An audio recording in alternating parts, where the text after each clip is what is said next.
강준아. 어느 날 갑자기 우리나라 최고의 재벌이 너한테 와서 내가 네 애비다. 넌 내 잃어버린 아들이야.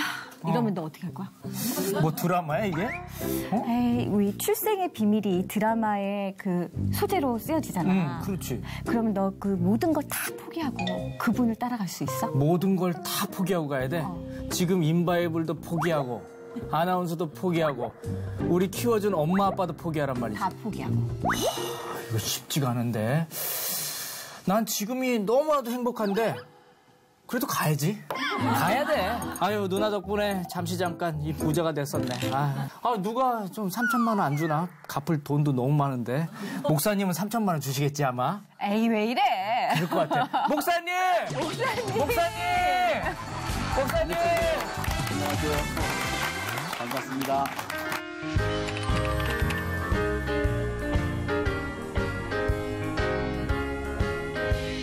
근데 오늘 이야기를 나누면서 제가 이제 바깥에서 이렇게 들어보니까 출생의 비밀 이야기를 하시던데 이 출생의 비밀에 관련된 성경에도 인물이 있거든요. 있어요? 네. 그 인물이 누구냐면 바로 모세라고 하는 모세요. 모세. 네.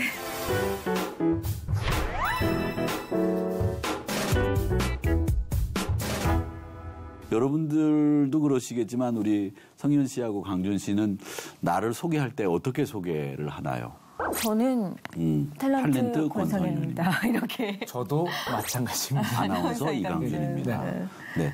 자기의 하는 일을 중심으로 해서 자기를 소개하죠. 근데 사실은 저는 이런 생각을 해요. 내가 하는 일을 중심으로 나를 소개하는 것도 좋지만 그게 나는 아니죠. 내가 하는 일이지. 그쵸? 나라고 하는 실체가 어떤 사람이냐라고 하는 것을 소개하는 것은 참 어렵고 힘든 일이라고 생각을 해요. 그러니까 사람들이 처음 만났을 때 내가 하는 일을 가지고 소개를 해서 관계를 맺기 시작을 합니다.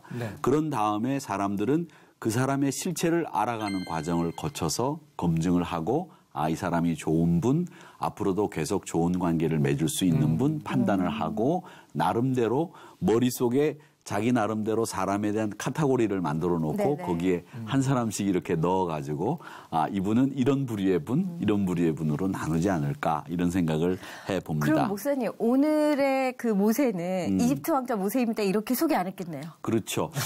이집트 왕자 모세입니다라고 하는 것보다도 그러니까 이집트 왕자 모세입니다. 모세는 이제 자기가 이집트 왕자였다가 미디안 광야로 가서 목동으로 살다가 또 이스라엘 민족을 가나안으로 이끄는 영도자로서의 삶을 살다가 이제 느보산에서 가나안을 바라보면서 이제 삶을 마치게 되지 않습니까?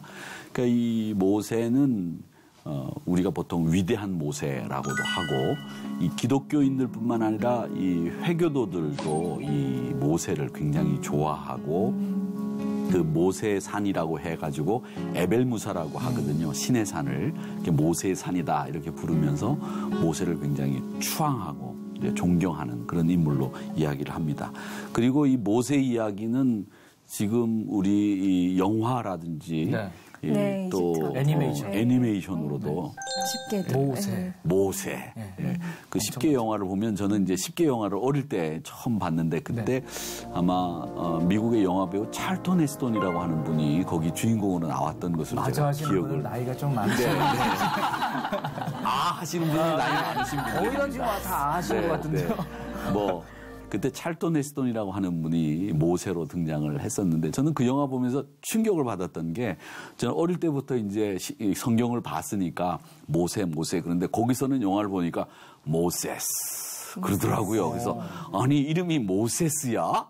왜 모세가 아니지? 이래가지고 어릴 때 혼란을 겪었던 그런 재미난 생각이 나는데 그만큼 많은 영화의 등장인물로 소개됐던 사람이 모세입니다.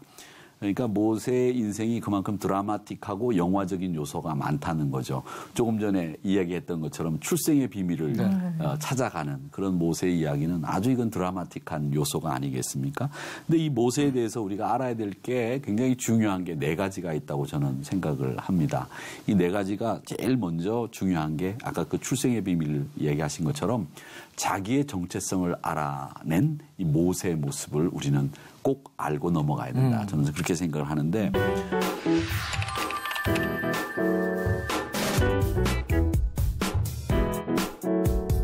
모세는 40년 동안 왕궁에서 살았고 또 40년 동안 미디안 광야에서 살았고 40년 동안 이스라엘 백성들을 가나안까지 이끄는 이 40년 터울로 자신의 인생이 이렇게 주기적으로 바뀌었던 인물이 모세입니다. 그러니까 40년의 최고의 삶이라고 할까요?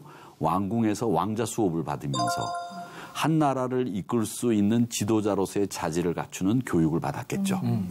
그러다가 자기의 정체성을 알게 되고 또 자기의 혈기로 인해서 사고가 일어나면서 미디안 광야로 나갔다가 그 40년 동안 완전히 죽어 지내고 이름도 없이 살아야 했던 목자의 생활을 40년 동안 하고 그다음에 또 40년 동안은 이스라엘 백성들을 이끌고 그 험한 이 시내 광야를 거쳐서 가나안까지 가야 하는 이 어려움, 원망과 불평 섞인 야유를 받으면서 그 사람들을 이끌고 가야 하는 지도자로서 이 모세가 우리 성경에서 보게 되는 모세입니다. 그러니까 모세는 어떻게 보면 40년 동안 자기가 왕의 교육, 그러니까 최고자로서 통치자로서 받았던 교육을 40년 동안 받았는데 이 교육은 그냥 일반 사람들에게 주는 교육하고는 달랐겠죠. 네. 보통 우리가 이 왕자들은 어떻게 교육을 받는가. 지금 이 왕실에 관해서는 제일 많이 우리가 스포트라이트와 관심을 기울이는 게 영국 황실인데 얼마 전에도 뭐 신문에 보니까 영국 황실에 뭐 결혼을 배우하고 합니다. 뭐 이런 뉴스가 뉴스거리가 되고 가십거리가 되는 이유는 그만큼 사람들이 저 사람들은 어떻게 살까에 대한 관심과 흥미가 있기 때문에 뉴스거리가 되는 거거든요. 근데 그 사람들은 아무래도 왕자이기 때문에 그 왕자로서의 품위, 또 왕자로서의 기품과 또 왕자가 가져야 되는 인격적인 요소, 이런 남다르게 교육을 받아야 될 거라고 생각을 합니다. 그러니까 모세도 세계 최강인 애굽에서, 이집트에서 왕자로 교육을 받았으니까 이 사람도 그 교육은 범상치 않은 교육을 받았을 거다. 이런 생각을 합니다. 그런데 그 교육을 받으면서 그가 자기가 누구냐라고 하는 것에 대한 질문을 계속 던졌겠죠. 내가 왜 바로 공주의 아들인가? 나는 왜 이런 교육을 받아야 되고 내가 여기 왜 서 있는 건가? 이런 질문을 계속 하다가 결국 자기가 어디에서 출생했고 내가 어디에서 건져왔다는 이야기를 듣게 되면서 자기 출생의 비밀을 알게 되고 그 출생의 비밀을 확인하는 작업을 제가 볼 때는 했을 거라고 보입니다. 정말 이야기하는 내 출생의 비밀들이 맞는지 확인 작업을 왕자로서 얼마든지 했을 거 아니에요.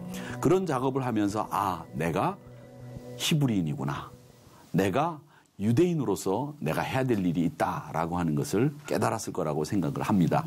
근데 우리가 그 유대인이라고 하는 말과 히브리라고 하는 표현을 우리가 쓰잖아요.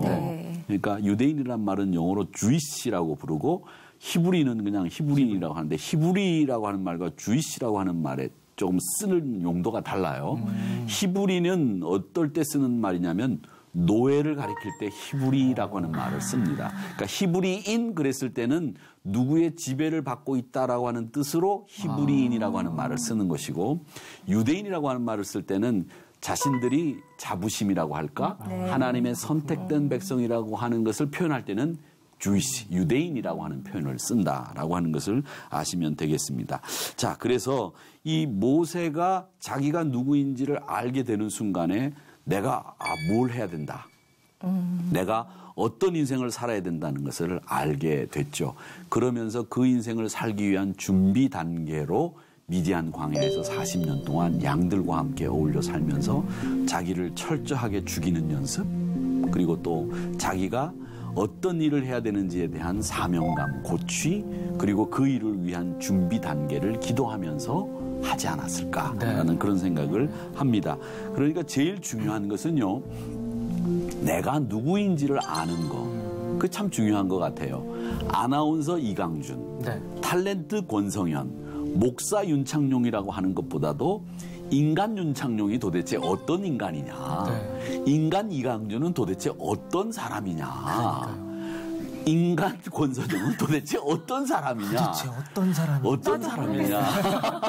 이걸 아는 작업이 우리에게는 필요하다라는 것을 이 모세를 통해서 배우게 된다고 저는 생각합니다. 그러면 이집트 왕자의 신분과 노예 출신의 그런 출생의 비밀과 이런 걸 놓고 있을 때 그럼 모세는 선택할 수 있었지 않을까요? 그렇죠. 아니, 노예를 무시하고 모른 척하고 이집트 왕자의 길을 걷지 않았잖아요. 그렇죠.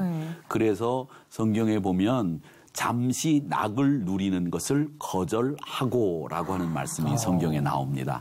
이게 모세가 선택했을 때의 그 표현을 참 적절하게 해놓은 성경 구절이라고 생각하는데 그 구절이 바로 잠시 낙을 누리는 것을 거절하고라고 하는 겁니다.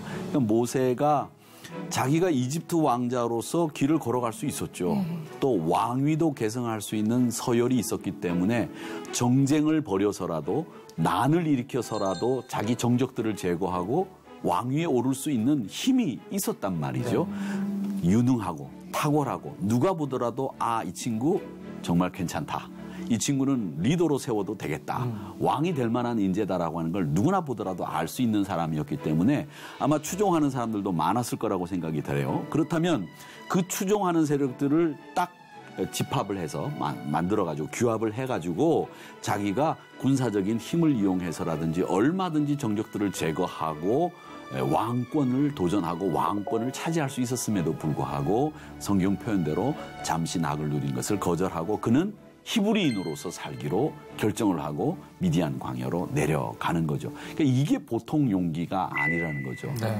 말하자면 내가 어떤 재벌가의 양자로 들어가서 지금 내가 재벌가에서 이 상속받을 수 있는 서열이 몇 번째고 내가 어느 회사의 큰 기업의 회장이 될 수 있는 자리에 와 있는데 내가 알고 보니까 어떤 저 시골 촌부의 아들이었다. 근데 그 촌부가 어렵고 힘들어서 그곳에 내가 도움이 꼭 필요한데 내가 거기로 내려가야 되느냐? 아니다. 내가 이 자리를 지키면서도 얼마든지 도울 수 있는데 이렇게 얘기를 하고 그냥 그 자리를 지켜나갈 수도 있을 거 아니에요. 매일 3천만 원씩 쓰면서. 3천만 원으로 도울 수 있잖아요. 그렇죠. 3천만 원으로 도울 수 있으니까. 어떻게 보면 그게 이성적이고 합리적인 판단일 수도 있어요. 그게 더 좋을 수도 있지만 그런데 그는 잠시 낙을 누리는 것을 거절했단 말이죠. 기준이 뭐예요? 그 기준은 바로 그겁니다. 저는 그 기준이 이건 하나님이 내게 주신 사명이 다라고 하는 것을 이스라엘 민족, 히브리인이라고 하는 이스라엘 민족들을 이제 이 애굽 땅에서 약속의 땅으로 이끌고 나가야 되는 이 사명이 나에게 주어졌다고 하는 것을 그는 미디안 광야에서 발견하고 자기가 이 길을 가는 것보다는 이스라엘 민족을 이끌고 내 민족을, 내 나라를 세우는 일에 내가 몸을 던져야 되겠다고 생각을 했기 때문에 그걸 거절했던 것으로 저는 보이는 겁니다. 너무 힘든 일. 네. 그러니까 저는 생각하기에 모세는 거절할 줄 아는 사람이었다는 거죠.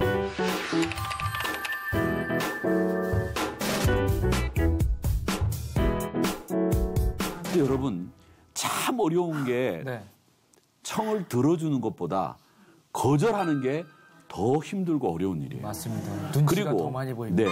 관계를 맺으면서 사는 우리 인간관계에 있어서 그 청을 받아주는 것은 사실 쉬울 수 있어요. 그 사람의 마음에 들 수도 있는 거고 누가 부탁을 하면 예 그렇게 하죠. 네네네 이렇게 얘기할 수 있어요. 너무 많이 하셨나 보네요. 네, 너무 많이 했죠.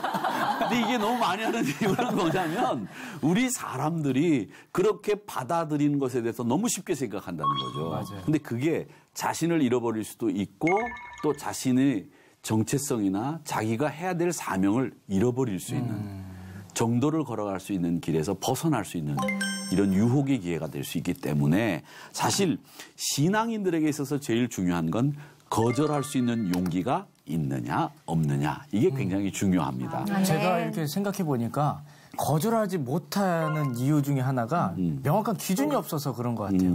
모세 같은 경우에는 하나님의 그 사명을 이제 알고 있으니까 거절할 수 있는데 저 같은 경우에는 사명이 뭔지 이게 사명인지 저게 사명인지 모르니까 거절을 못하는 경우가 많은 것 같아요. 저는 강준 씨의 사명은 그 좋은 외모와 수려한 말솜씨 그런 것으로 이 복음을 전할 때 많은 분들이 야 저렇게 능력이 있고 저렇게 뛰어난 분들도 하나님을 위해서 헌신하는구나.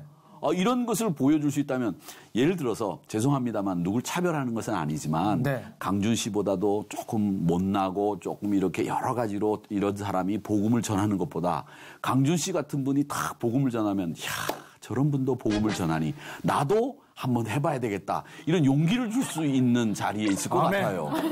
싹 다 거절합니다. 네, 싹 다 거절하죠. 근데 용기가 생기네요. 네. 근데 이 거절이 참 힘들고 어려운 거예요. 그래서 히브리서 11장 24절 아까 조금 전에 말씀드린 내용인데 믿음으로 모세는 장성하여 바로 공주의 아들이라 칭함받기를 거절하고라고 그렇게 되어 있습니다. 그러니까 나이 들면서 모세가 명예를 거절하고 또 그는 자신이 가지고 있었던 권세를 왕권을 거절한 겁니다. 이게 얼마나 힘들고 어려운 일이었겠어요. 자신의 신앙의 정통성을 하나님 안에서 찾아가야 되겠다. 내가 이 사명을 감당하기 위해서 나는 이런 것들을 거절할 수 있어야 되겠다라고 생각을 합니다. 그래서 오늘 히브리서 기자는 믿음으로 세상을 감당하지 못하도록 만든 사람들에 대한 이야기이지 않습니까? 세상이 감당하지 못한 사람들, 이 모세는 뭐라고 얘기됐냐면 믿음으로 바로 공주의 아들이라 칭함받기를 거절했다. 이렇게 되어 있습니다. 믿음이라고 하는 것. 하나님에 대한 믿음으로 이런 세상 권력과 명예를 거절할 수 있었다는 겁니다. 우리가 본질상 진노의 자녀라고 하지 않습니까? 이 말은 뭐냐면 세상 풍속을 쫓고 그다음에 세상 시류에 휩쓸리고 세상 사람들이 살아가는 대로 살아가는 이런 모습들을 우리가 예수 믿으면서도 사는 거죠. 그렇게 살아가는 거죠. 그렇게 살다 보면 우리가 세상을 향해서 선한 영향력을 끼칠 수 없게 되는 겁니다. 그러니까 세상을 향해서 선한 영향력을 끼칠 수 있는 사람이 되려면 우리가 거절할 줄 아는 능력을 가져야 되겠다라고 하는 거죠. 그러기에 여러분 우리가 예수님도 당신이 거절할 수 있는 것들을 다 거절하고 결국 십자가를 지신 거 아니겠습니까? 그러니까 예수님도 거절하는 그 능력으로 십자가를 지신 것이다. 그래서 우리가 복된 소식을 누릴 수 있게 되었던 것이다 라고 생각을 합니다. 그러니까 우리는 혈통이 어디에 혈통이냐면 하나님의 혈통이에요. 그러니까 여러분들은 혈액형이 다 있으실 줄 압니다. 뭐 A형이 있고 B형이 있고 O형이 있고 뭐 AB형이 있고 뭐 마이너스 RH 마이너스형도 있고 뭐 있다고 하는데 저는 우리 모두의 혈통은 예수님의 피로 만들어진 혈통을 가지고 있다고 생각을 합니다. 그러니까 여러분은 출생의 비밀을 알 필요도 없어요. 왜? 우리는 예수님의 피로 태어난 사람들이기 때문에 우리 출생의 비밀은 예수님의 피로 태어난 사람들입니다. 그러니까 세상의 권력이나 명예나 또 쓸데없는 것에 휘둘리지 말고 거절할 줄 아는 신앙으로 거듭나야 우리가 세상이 감당하지 못했던 모세와 같은 신앙으로 살 수 있다라고 하는 것이죠. 우리 민족이 참 다정다감한 민족이에요. 그런데 그 다정다감함이 공과 사를 구별하지 못하면서 거절할 줄 모르는 이런 신앙인이 되면서부터 우리 이 나라의 어떤 부정도, 부패도 또 허술한 이런 구조도 만들어지지 않았는가 저는 이런 생각을 합니다. 그래서 모세와 같이 거절할 줄 아는 사람이 되기를 바라는 마음. 아멘. 네. 우리 강준 씨는 거절해야 될 게 되게 많을 것 같아요. 너무 많습니다. 그렇죠? 제가 원래 별명이 예스맨입니다. 예스맨. 예스. 다 하겠습니다. 그래가지고 결국에 어떤 문제점이 있냐면요. 그 일 때문에 그 업무가 쌓여가지고 나중엔 스트레스를 받아요. 그렇죠. 그게 문제입니다. 거절을 못해서. 그래요. 그래서 오늘 목사님 말씀 딱 듣고 나서 보니까 아 진짜 냉철하게 그냥 거절해야 되겠다. 그 최근에 이런 책을 읽었어요. 미움받은 받을 수 있는 용기. 미움받을 수 있는 용기. 그 용기가 좀 부족했지 않았나. 남들이 내가 거절했을 때 나를 한 번도 안 써주면 어떡하지? 그렇지. 나와 같이 안 놀면 어떡하지? 이런 고민들이 있었는데 그래도 냉철하게 거절을 해서 제 마음 편안하게 지내고 싶습니다. 이 자신을 지키는 게 굉장히 중요한데 그 자신을 지키는 데 있어서 이 거절만큼 좋은 건 없다. 물론 인정사정 없어라 이런 말은 아닙니다. 그건 남을 배려하지 말아라 이 말이 아니고 내 자신을 지키기 위한 거절이라면 그건 해야 된다. 내 신앙을 지키기 위한 거절이라면 해야 된다라고 하는 이 분명한 신념을 가지고 살아야 된다고 생각을 합니다. 그렇게 하셨으면 좋겠고 모세는 또 무엇보다도 자기 정체성을 알고 난 뒤에는 하나님을 두려워할 줄 아는 사람으로 나갔다는 거예요.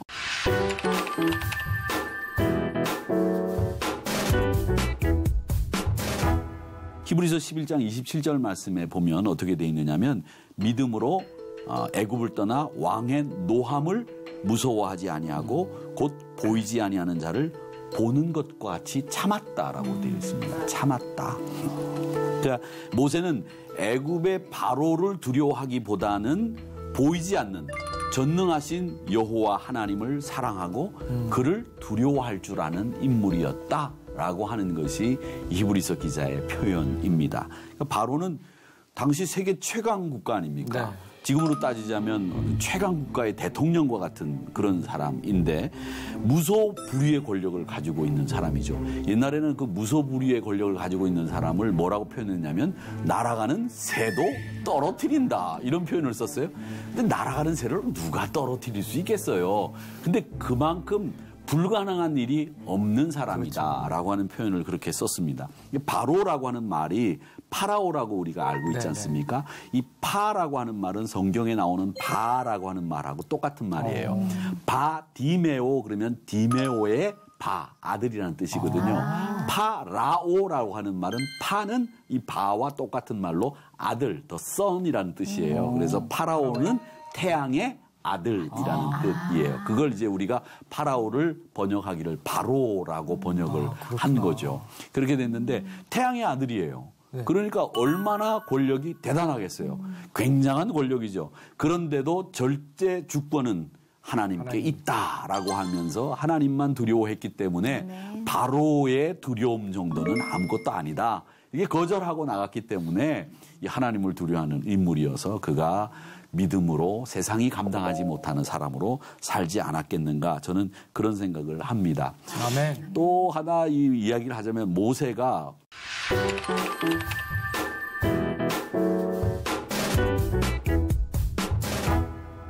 이 성경에 보면 예전에 개정 성경에 보면 이렇게 돼 있어요. 온유가 어떤 사람보다 승하였던 사람 이렇게 돼 있어요. 승하다란 말은 어떤 사람들보다 온유한 사람이라는 표현이거든요. 근데 모세가 온유한 사람이라는 거예요. 온유한 건 참 좋잖아요. 근데 모세가 처음부터 온유했느냐? 아니에요. 모세가 자기가 히브리인이라는 것을 깨닫고 난 뒤에 길을 나갔다가 애굽 사람이 히브리인을 이렇게 괴롭히는 걸 보고 화가 나가지고 돌로 이 애굽 사람을 쳐서 죽인 다음에 모래에다가 감추었어요. 근데 여러분들 중에서 강준 씨나 성현 씨도 화를 낼 수는 있겠지만 화가 난다고 이 사람을 돌로 쳐서 죽이는 일은 안 할 거 아니에요. 못하죠. 그럴 여유가 있으면. 네네네. 여러 가지가 무서워서 못할 텐데. 근데 그건 온유한 거랑은 반대의 개념 같아요. 물론 그러니까 온유한 것하고 완전 반대죠. 이건 뭐 자기 성질 나는 대로 행동하는 사람. 왜 분노장애? 뭐 그럴 수 있죠. 자기 분노를 컨트롤 못하니까.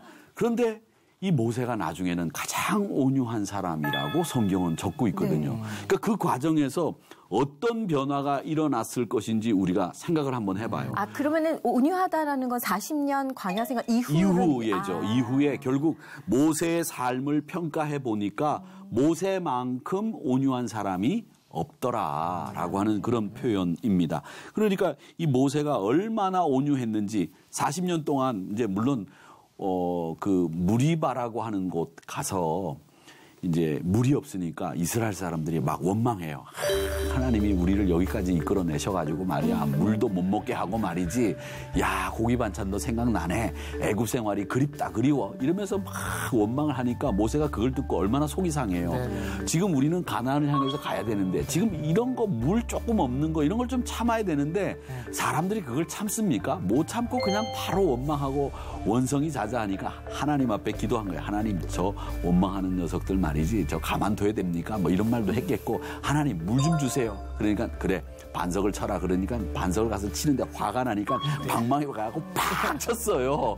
그게 자기 혈기를 또 부린 사건이 되었습니다만은 그 사건 이외에는 모세가 이 에집트인을 돌로 죽인 일 이후 무리바에서 반석을 세게 내리친 일 이외에는 그가 계속 참아내고 또 참아내는 사람이었다는 겁니다. 이스라엘 백성들이 툭 하면 원망했잖아요. 맞아요. 툭 하면 모세도 돌로 쳐서 죽이려고도 달려들었잖아요. 그때마다 모세가 자기가 원래 가지고 있던 혈기를 부렸다고 하면 그게 어떻게 됐겠어요?